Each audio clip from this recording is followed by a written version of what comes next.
जय हिंद। चलिए आज देखते हैं। आज क्लास 10 का अध्याय 1 होगा और यह वीडियो का लास्ट लेक्चर होगा, जो इसमें आज चैप्टर समाप्त हो जाएगा पहला अध्याय। तो इसमें आज हम लोग जानने वाले हैं दो टॉपिक होगा जो बचा था, इसके बारे में आज हम लोग विस्तार से जानेंगे।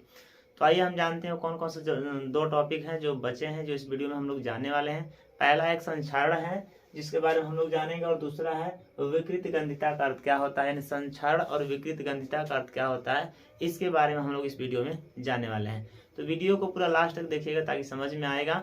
और यदि मेरे चैनल पर नए हैं तो चैनल को सब्सक्राइब कर लीजिएगा और वीडियो को लाइक भी कीजिएगा और प्रेस कर लीजिएगा बेल आइकन, ताकि जब भी कोई यूट्यूब से रिलेटेड जो भी वीडियो अपलोड किया जाए सबसे पहले आप लोग को मिले। तो आइए दोस्तों, वीडियो को ज़्यादा लंबा नहीं करेंगे और वीडियो को स्टार्ट करते हैं और देखते हैं कि संक्षारण का अर्थ क्या होता है। यह दोस्तों बहुत ही इंपॉर्टेंट टॉपिक होता है। जो संक्षारण है यह आप लोगों का क्लास 10 का अध्याय 1 जो चैप्टर है उसमें दिया गया है, और वह उसी के बारे में हम लोग जानेंगे कि संक्षारण की परिभाषा या उसका अर्थ क्या होता है। तो देखिए, संक्षारण की परिभाषा क्या होती है कि जब कोई धातु अपने आसपास अम्ल, आर्द्रता आदि के संपर्क में आती है तो संक्षारित होती है। इस प्रक्रिया को हम संक्षारण कहते हैं। इसको समझना सबसे आसान है दोस्तों। जैसे मान लीजिए कोई एक नया छड़ है या नया कोई सरिया है, उसको आप लोग ले करके आप लोग रखिएगा, और रखने के 2 से या 3 दिन के बाद आप लोग देखिएगा कि उसके ऊपर क्या पड़ जाता है, एक लालीपन पड़ जाता है, यानी भूरा कलर का उस पे एक परत पड़ने लगती है जो हमारे आंखों के सामने दिखाई देती है।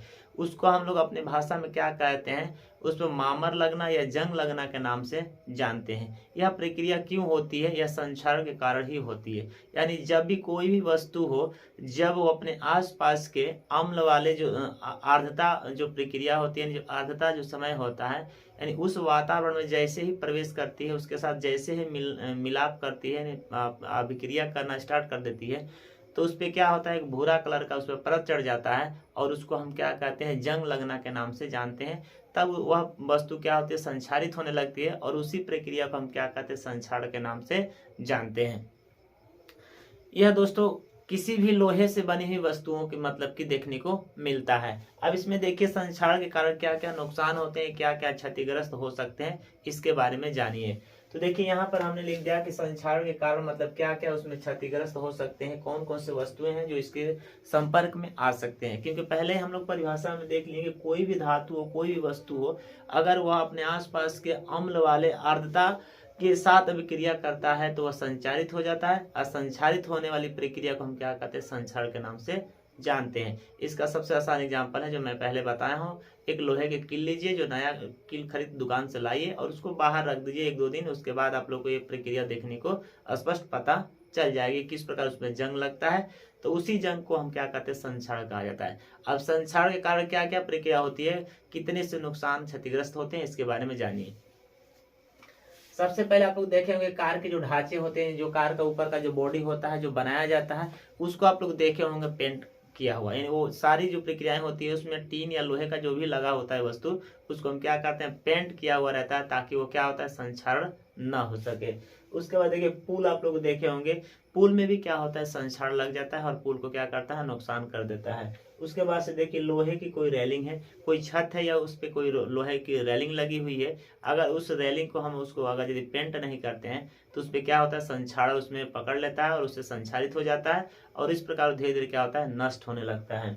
आगे देखिए जहाज में क्या होता है, जहाज में भी सेम यही प्रक्रिया होती है। जहाज का जो ऊपर वाला रेलिंग होता है या नीचे तल वाला रेलिंग होता है, जिसमें लोहे जैसे वस्तुओं के उपयोग किए गए हैं, वैसे वस्तुओं क्या किया जाता है, तो वैसे वस्तुओं को पेंट कर दिया जाता है ताकि उसमें संक्षारण न हो सके।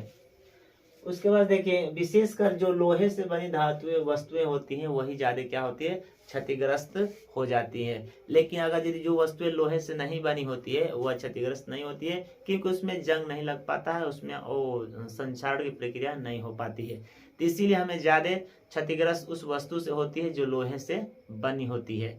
अब इसको हम चाहें तो बचा सकते हैं। बचाने का उपाय है कि हम किसी भी लोहे से बनी वस्तु को क्या करते हैं, उसको हम पेंट कर देते हैं, उस पर एक लेप चढ़ा देते हैं। लेप चढ़ाने से ये होता है कि वह अपने आसपास के वायु जो अम्ल वाले होता है, यानी अम्लीय वातावरण में वह अभिक्रिया नहीं कर पाता है, जिसके कारण उसमें क्या होता है, संक्षारण की प्रक्रिया नहीं हो पाती है और उसको हम लंबे समय तक यूज कर सकते हैं। आई होप कि ये संक्षारक का अर्थ आप लोग को समझ में आ गया। संक्षारक किसे कहते हैं, इसकी परिभाषा क्या होती है, इसके बारे में आप लोग को समझ में आ गया। आइए अब अगला हम देखते हैं कि विकृत गंधिता का अर्थ क्या होता है, इसको कहाँ प्रयोग किया जाता है। तो देखिए विकृत गंधिता का जो परिभाषा होगा, वसा युक्त तथा तैलीय वस्तु खाद्य सामग्री को लंबे समय तक रखने के लिए इसका प्रयोग किया जाता है। यानी लंबे समय तक रखने के लिए नाइट्रोजन गैस का क्या किया जाता है, प्रयोग किया जाता है। आप लोग देखे होंगे दोस्तों, बहुत से ऐसे पैकेट वाले चीज होते हैं जो तैलीय होते हैं या पैकेट में भरे होते हैं या वसा युक्त होते हैं। वैसे वस्तुओं को क्या किया जाता है, उसमें पैकेट में भर करके आता है और भरने के बाद उसमें कुछ गैसें भर दी जाती है। और वो गैस कौन सी होती है ये भी मैं बताऊंगा। तो मैं इसको थोड़ा बाद में बताऊंगा कि कौन सी गैस उसमें भारी होती है, जिसके कारण क्या होता है, जो अंदर का जो खाने वाला सामग्री होता है वो खराब नहीं होता है, लंबे समय तक चलता है।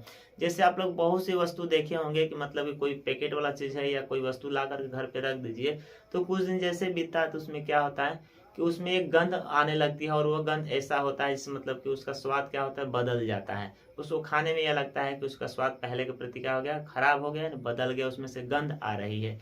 यह होता है क्योंकि जब उपचयित प्रक्रिया होती है किसी वस्तु में, तो उसमें ऑक्सीजन की मात्रा क्या होती है, बढ़ जाती है, यानी ऑक्सीजन की मात्रा में वृद्धि होने लगती है। इसी के कारण क्या होता है, उस वस्तु से गंध आने लगती है और उसी प्रक्रिया को हम क्या कहते हैं, विकृत गंधिका के नाम से जानते हैं। अब इसको बचाने के लिए हम इसका उपाय कर सकते हैं, किसके द्वारा इसे हम बचा सकते हैं।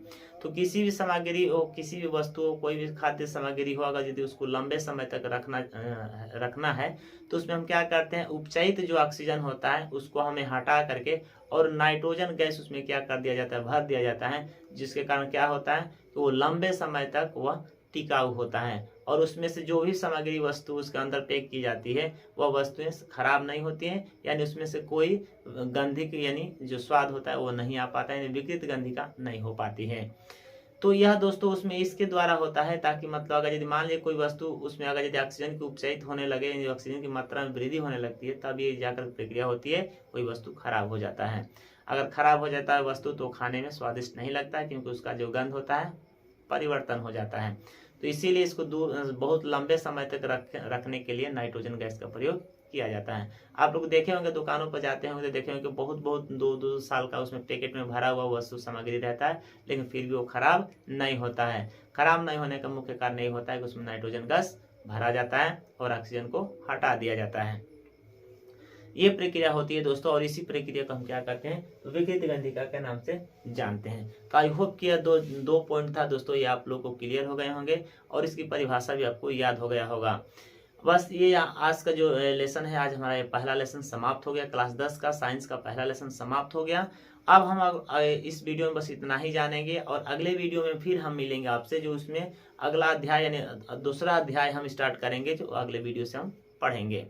तो इसमें बस इतना ही जानेंगे दोस्तों, फिर हम अगले वीडियो में मिलते हैं आपसे। तब तक के लिए मुझे इजाजत दीजिए। जय हिंद, जय भारत।